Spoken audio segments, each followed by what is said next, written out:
Hello everyone, welcome back again on the Real Talk Show. It's very nice to have you people so we can continue this conversation in the creation of a viable democracy, a viable development, a sustainable communities, joyful societies that can hold our people back. I'm not feeling too well today, so if I'm not too passionate as I'm supposed to be, it's just because I've been under the weather a bit. But as the topic you see above, we have this thing going on for a long while now, as to who is Gambian. What makes you Gambian enough? You know, I mean, some of you might remember during Occupy Westfield when I started the movement. A lot of people came out of the woodwork saying I was not Gambian, that I was a foreigner. And we know that this discourse is rooted in a certain form of entitlement, in a certain sense of tribalism, in a certain sense of regionalism, you know, and before we can enunciate a proper headway into dealing with this problem, I think we should interrogate it a bit. We should delve into history a little bit. And you find this reflected in a sort of a discourse, you know, that that predates what this current administration, and predates even maybe Yahya Jammeh's government, but it has always been there, you know, an undercurrent that has been running through our political landscape and our social landscape as to who can we say is Gambian and who can we say is not Gambian, even if they possess Gambian documents that that guarantees their citizenship. Now, first of all, before we go into all of this, we should interrogate the very notion of Gambia. What is Gambia? Gambia is an anomaly, first of all, amongst nations, like every other African country is. And Gambia was is Gambia a coalition of interest, or a society or a community of people who came together from different places through their ancestries, or what is this notion that we consider to be this country? You know, first of all, Gambia was created by colonialism. It was not built by our ancestors. It does not reflect the dreams, the wishes, and the aspirations of our ancestors. What it reflects is the wishes, the idiosyncrasies of the colonialist. And this is very important. This is not another, you trying to blame the West. It's not. This is a historical fact. And like Walter Rodney say, just because we're trying to detail the historical root of our problem and our oppression doesn't mean we're shifting the responsibility from the shoulders of Africans themselves, and in this case, Gambians ourselves. You find Gambia being created to serve British needs, the British Empire, you know, that insidious, evil empire that had inflicted so much pain on our people. You find Gambia, I mean, you look at how Gambia was created. It was cut by the river Gambia that joins the Atlantic Ocean and flows from the highlands of the Fouta-Djallon area. And you see clearly that what these people needed in what we will call Gambia now as a country was the ocean to transport goods and to transport slaves, right? And eventually, through the times, we had a governor, a colonial governor, and we had all these institutions running. So through that, a nation was born called the Gambia. I mean, to this day, we are still disputing where the name even come from. You know, so you have a country like Senegal, like Nigeria, like Ghana, like all these African countries, created by the enemy, the one who oppressed us, divided us, conquered us, destroyed us, looted us, you know, created this. And today, we sit here and you look at your own people who you share ancestral lineages with. Because most of the people who are set off to not be Gambian usually comes from around this sub-region. You Senegalese, Guinea-Conakry, Guinea-Bissau, Nigeria, Ghana. People who, you know, come from the same ancestries, the same lineages, the same sort of understanding, the same geographical areas, are considered foreigners upon a land that was created by your enemy. This is the root, this is where the problem begins.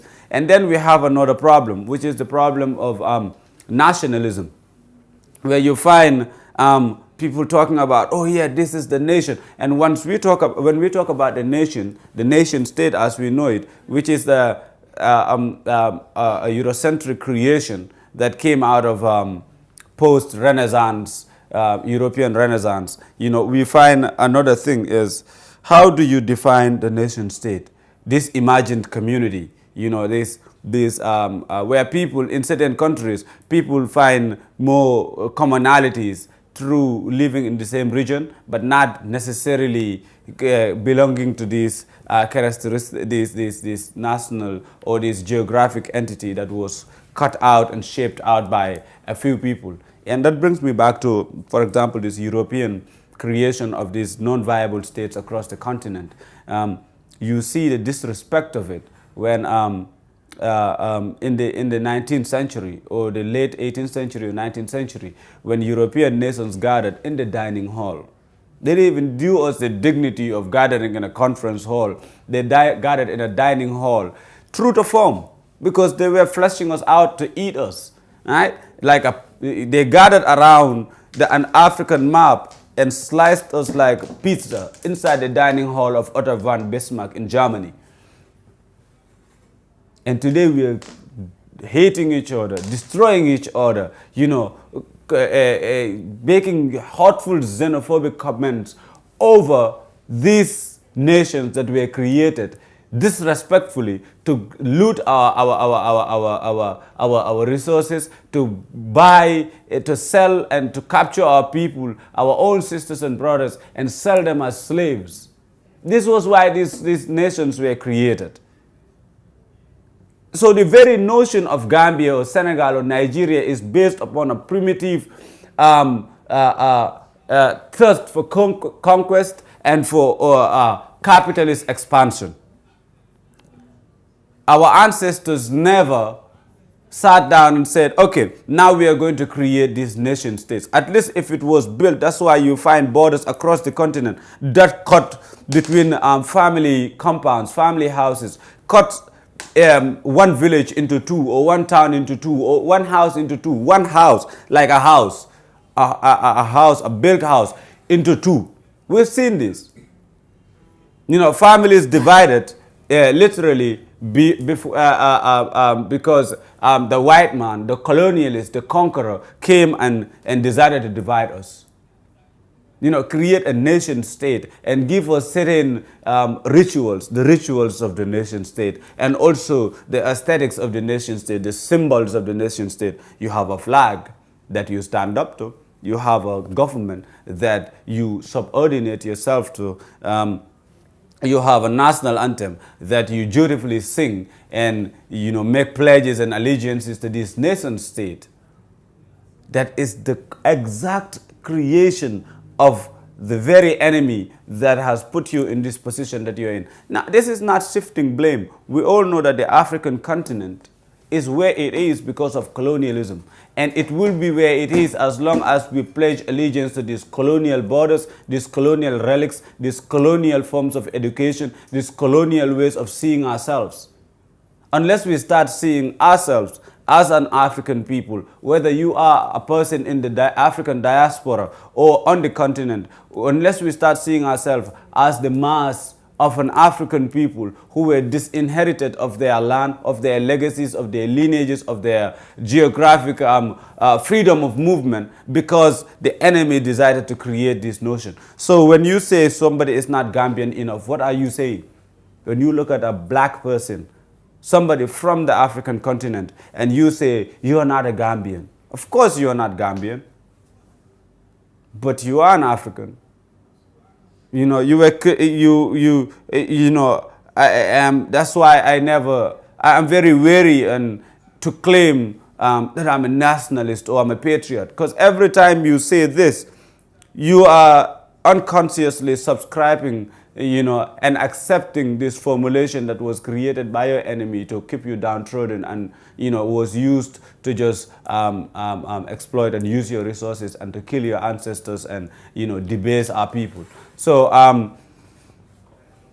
there is nobody who is Gambian enough.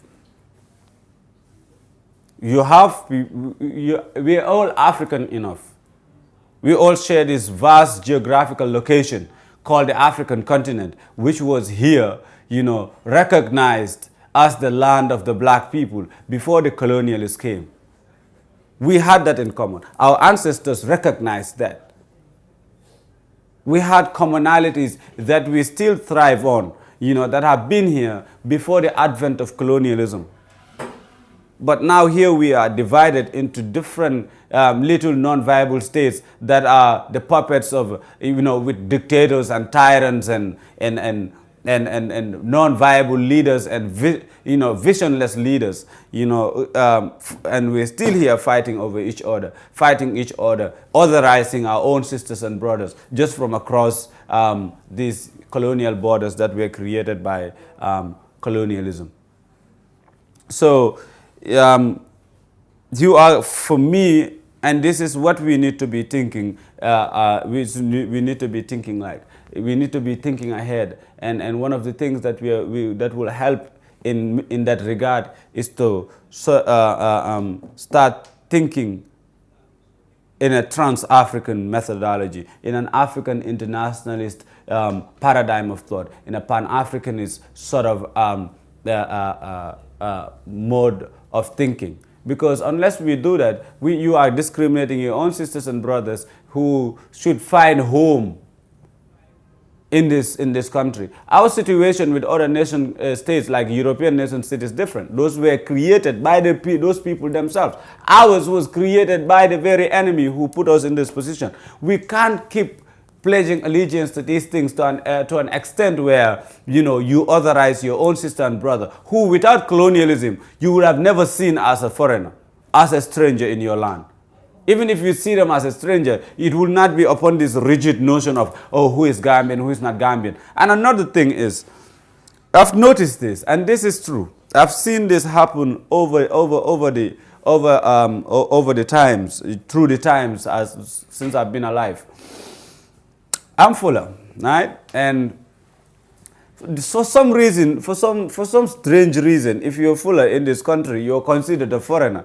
And the irony of that is, what I learned in school was that the Fullers are the second biggest ethnicity in this country. So how are you a stranger? This is not about, I'm not trying to start a tribal discourse. I don't really care about tribalism or all this. These are just languages that we should speak. But this is a social condition that we have, and a lot of people will bear me witness in saying this.